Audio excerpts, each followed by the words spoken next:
Welcome to That Bee Man's Woodshop. Sorry I'm not really dressed for TV.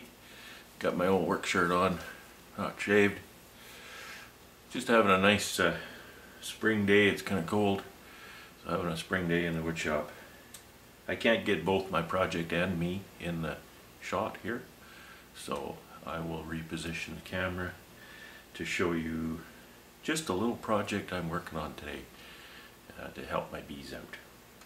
So this box here essentially is a 10 frame deep. There's some slight modifications to it. As you can see, I have dividers here. These are just 3/16 Luan. Luan's a very poor product to be using for anything like this because it does not stand up to any kind of moisture. I may have to replace this with 3/8 plywood. If I could get thinner plywood, I'd use that, but Luan is not, doesn't have a waterproof glue. If it gets wet, it just flies apart. So I have not secured these in. Dividers are just in there in slots, front and back, as you can see. And I actually repaired this box, and I haven't cut a frame rest here yet, so you can tell that it's not complete. I have not drilled entrance holes even. The entrance holes that I'll make in this box, I'll just drill 3/4 inch holes. I've added a 2-inch shim under the box with a solid bottom, and I'll drill I'll drill a 3/4 inch entrance hole in the center of the side on each side, then a center of the end.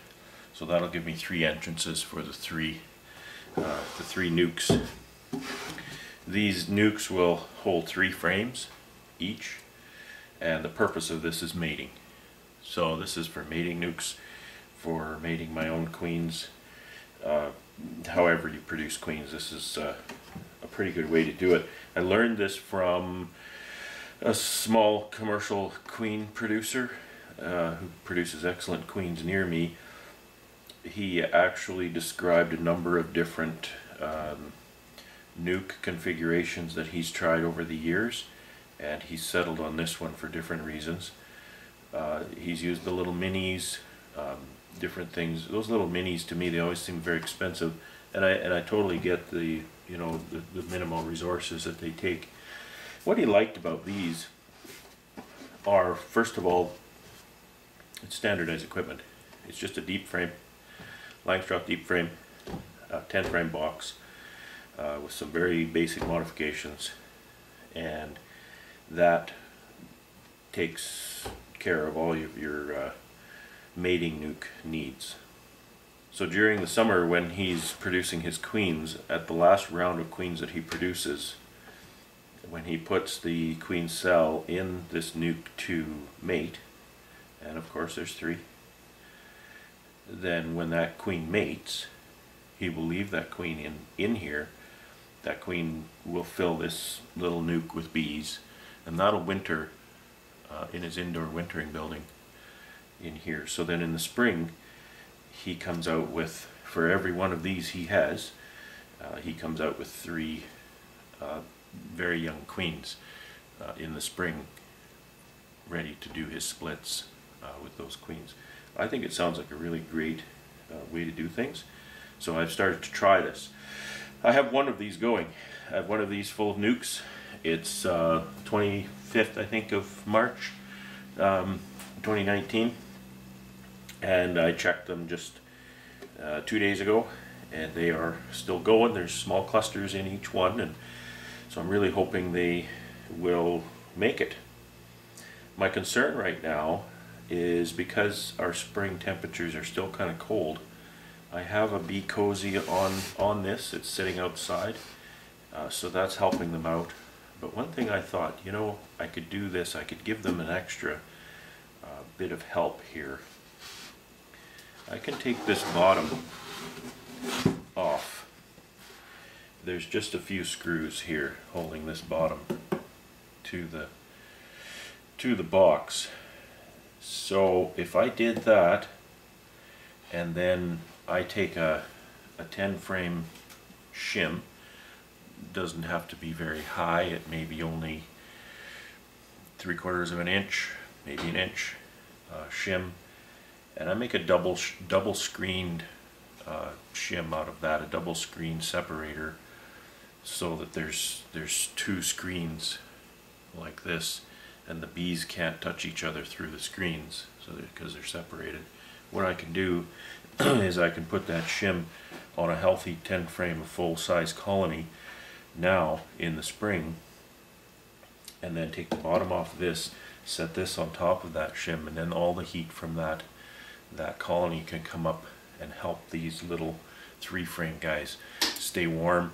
They can have a better time then to start to brood and increase their numbers, and you know, because our dwindle will happen for at least another month. So these bees need to turn around and start making a cluster, start making some brood in order to survive. And these little guys are pretty small, so it's touch and go. All my other colonies looking great, so I'm sure I can find a strong colony that would put up with me doing this. So I'll stick that on there, and then the heat from the big colony can then help out the 3 small ones.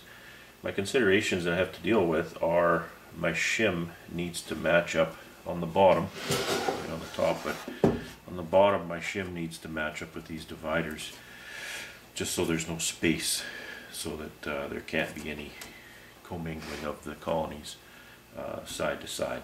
So that's really all I have to do. I'm just going to make a shim. I'm going to put 2 bars in the middle. I'm going to cover it on each side with screen. It doesn't have to be the magical number 8 hardware cloth. I like to use window screen for a lot of stuff, because honestly, if the bees try real hard, they can get their head through that number 8 hardware cloth. They can't get back. So if they stick their head through that, they're going to die.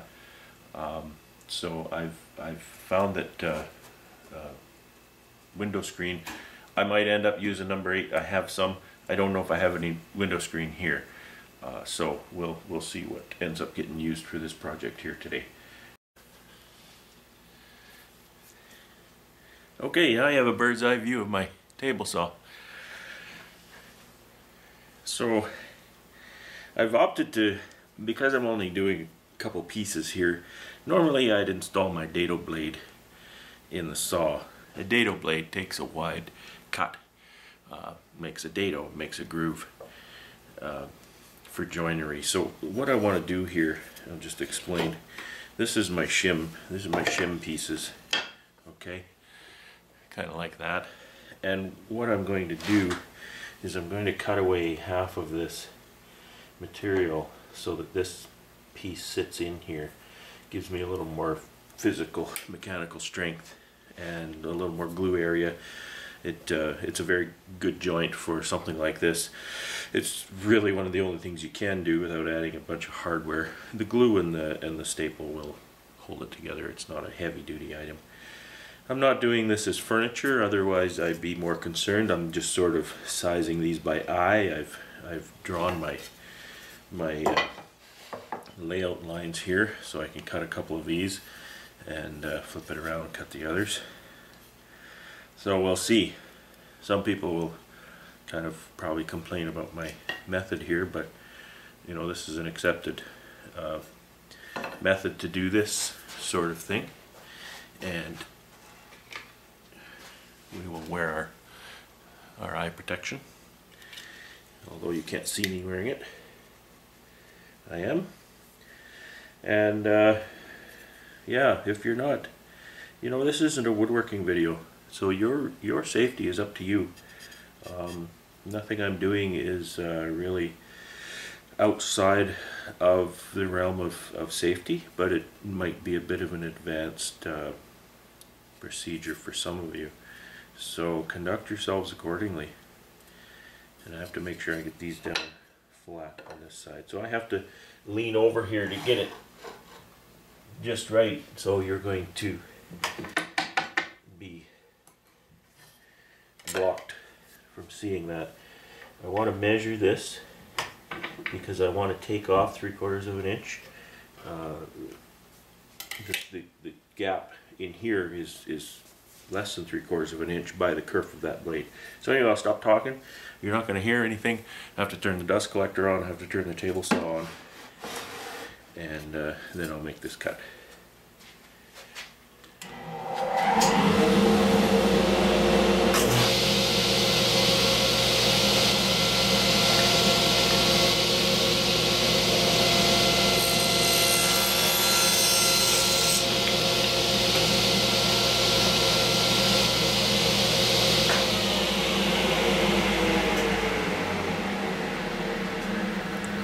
Stopped because I've set the table saw height by, well, I did measure. I don't know how I got that far off, but it's too deep. It should be 1/2 inch. No, it shouldn't be. It should be 3/8 because it's 3/4 of an inch that way. That's why it's too deep. It is 1/2 inch, but it shouldn't be 1/2 inch. So I'm going to I'll lower that down a little bit.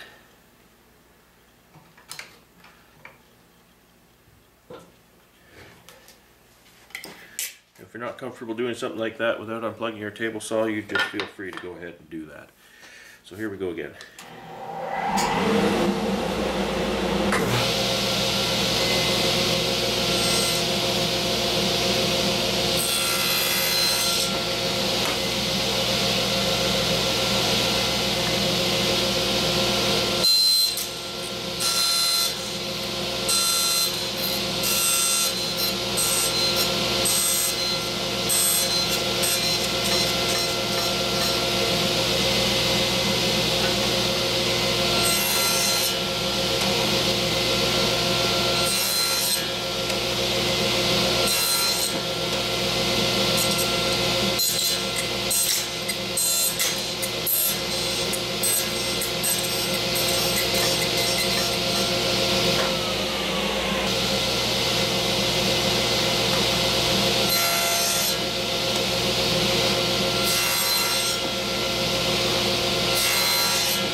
So you can see that makes a rather nice little, it's kind of a lap joint, I suppose. It's not really a lap joint, but it makes a nice job of that.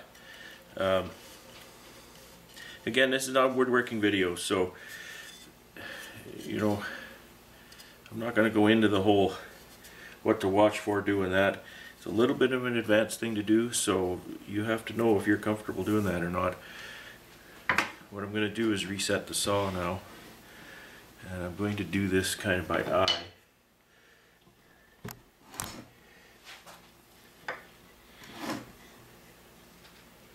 And my tripod's in the way, so I need to move it a little.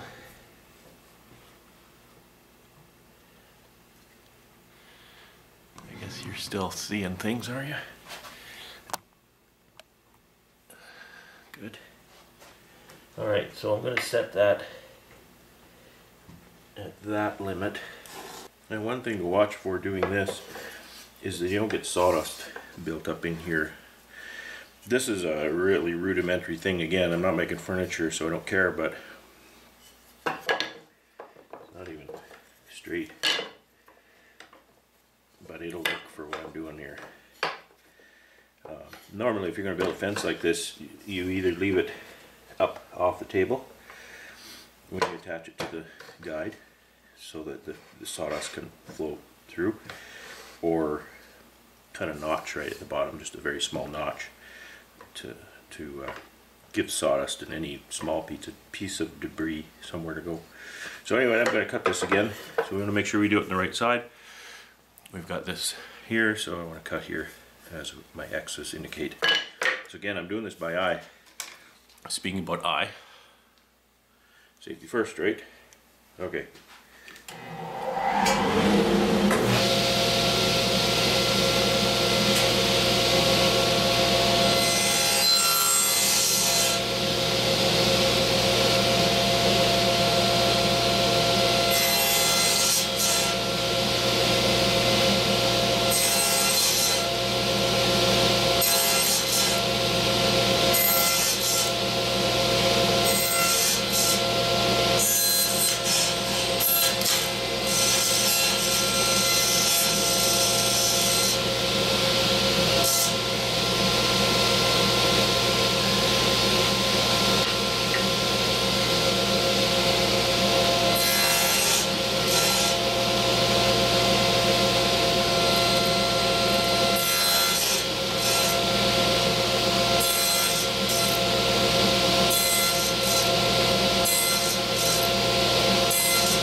Okay, so there's my two end pieces here. If my measurements are correct, I should be ready to assemble this shim. I'm gonna a little bit over here. So we should be able to do something like that. I've got 4 pieces to put in here. 2 of them will go in these slots, like that.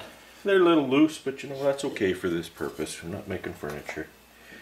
If I was building furniture, which I sometimes do, I would certainly tighten that up. I'd be using hardwood too, not softwood. So, yeah, they look okay. Again, it's not furniture, it's not perfect, but that's basically what I want. I'm going to glue and staple this all together. Before I do that, I want to get my work surface put up here so I don't make a big mess of my table saw with the glue. Okay, I got my pieces laid out here. I'm a big believer in Titebond 3 waterproof glue for these projects, outdoor stuff.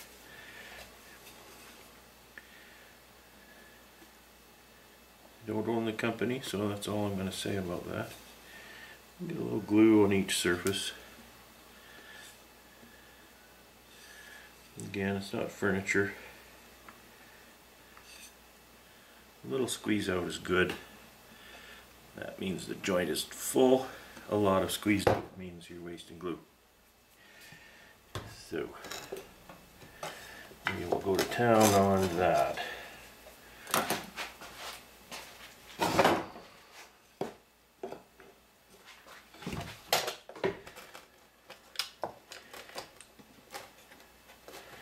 My fingers are farther away from that staple gun than the staples are long. So, That's how I can justify not being afraid of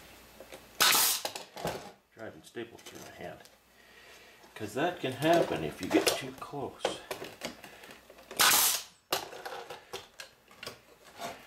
And it hurts. Ask me how I know. So you can see gaps.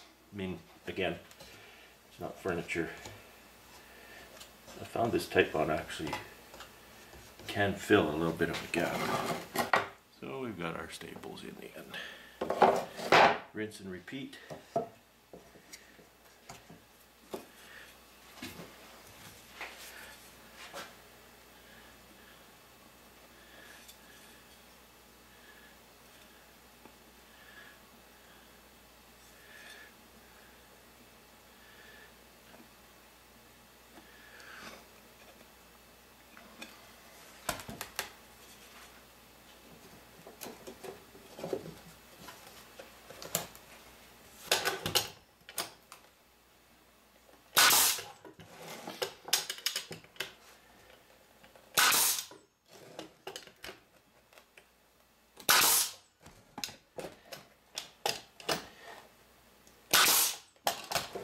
More than a small gap on that one. Won't matter. If I was going crazy with this, I'd have made those joints a lot tighter, and I would take that now to my wax dipper guy and have that wax dipped, and that would make it last a long time. I could paint that now. And I might just do that, except I want to use this today. So that's not going to get painted. And it's not going to get wax dipped. It's going to get covered in screen on both sides and put on the hive. So I looked at my inventory. No window screen. So number 8 it is. Staple this together.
And there we go.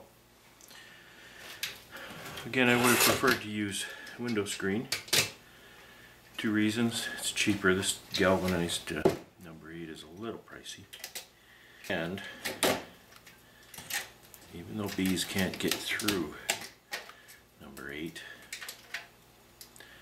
they can get their head through. And then they get stuck and they will die. I don't anticipate that they'll be trying too hard to get through this, so that hole getting their head through, things shouldn't be a problem. So I did my job right. That should work perfectly. My blocks here lined up with my dividers. Fits on the box nicely. Dimensioned correctly. Looks to be reasonably square. Might be tweaked a little bit that way, but it's all stapled together, so you're not going to move it. It does not matter. I've got enough wiggle room that it don't matter if it's 100% square. So there you go. That's the double screen divider.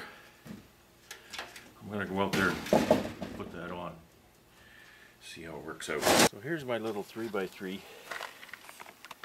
See, I have a wrap on it for springtime. Entrances are near the bottom, somewhere, right there. I'm going to drive a screw in there, hold that up over the entrance. But what I'm going to do, these have sugar cakes on them.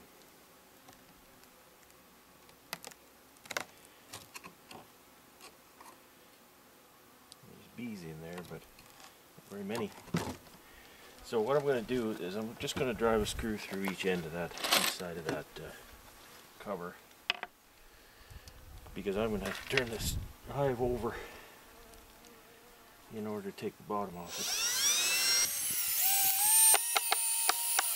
Bees don't like that banging part.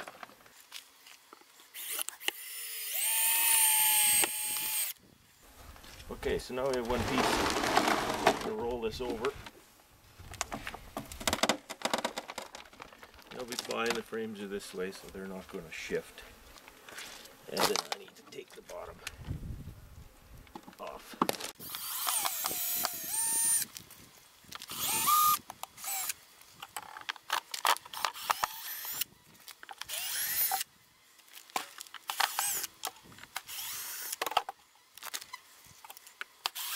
I overbuild everything, so there's a million screws.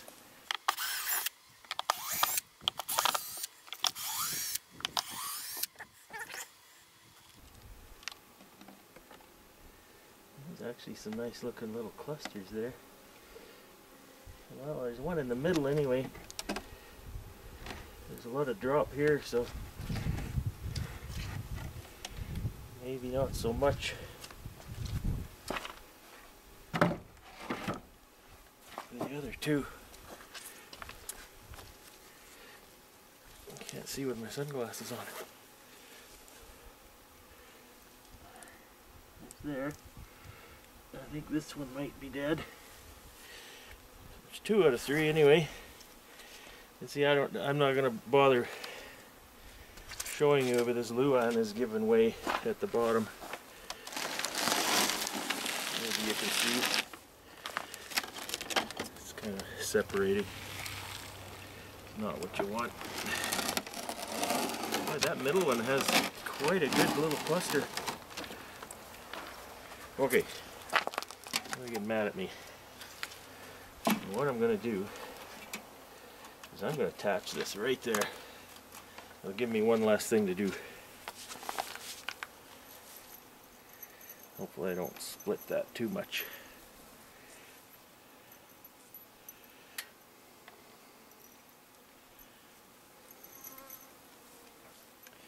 I should have drilled holes for the screws, but I sort of decided on that halfway here. So hopefully we get away with it.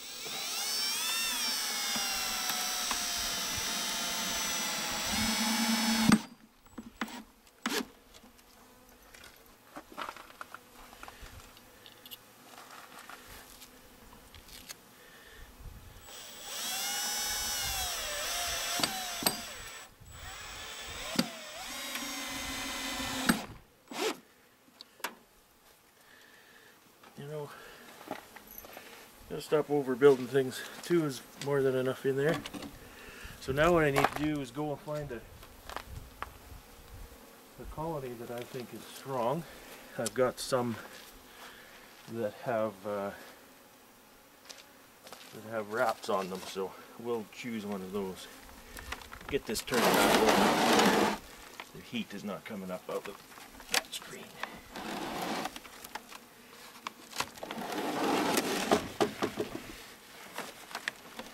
Two of them are good. I think the third one died. Might have died last night. It sure was cold.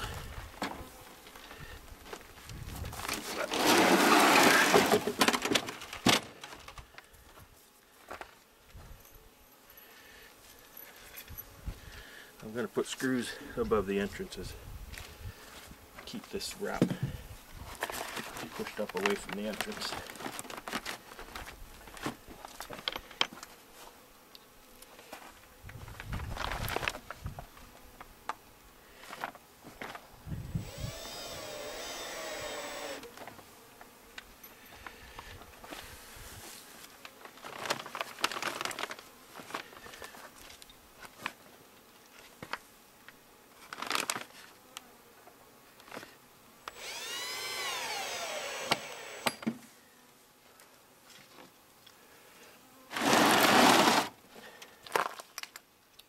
It's kind of heavy. I'm glad I have the tractor.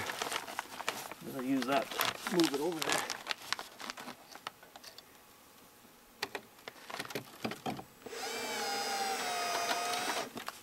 Okay. I'll probably lift this pail and all. I've got a shim on there already. There's a bit of sugar cake. There's a pollen patty in there. So no gloves, no smoker. Let's try to see how it goes.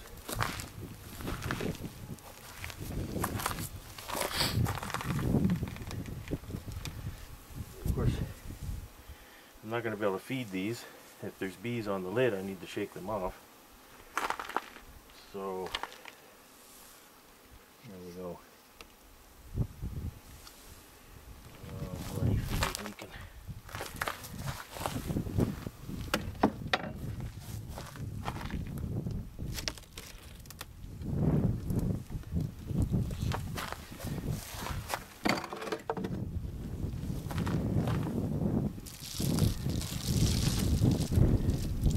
There, I wouldn't call this a fantastic colony, but there's bees there.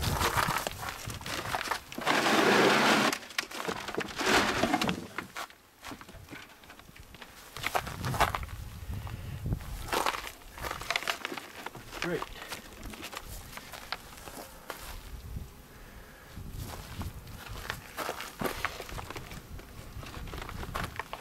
Double check what I just saw. I don't really have any sugar cake in there either. Go. Oh look, sugar cake.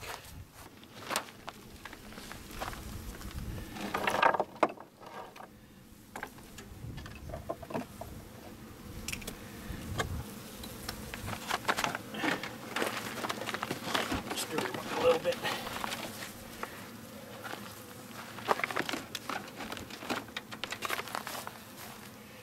Mission accomplished.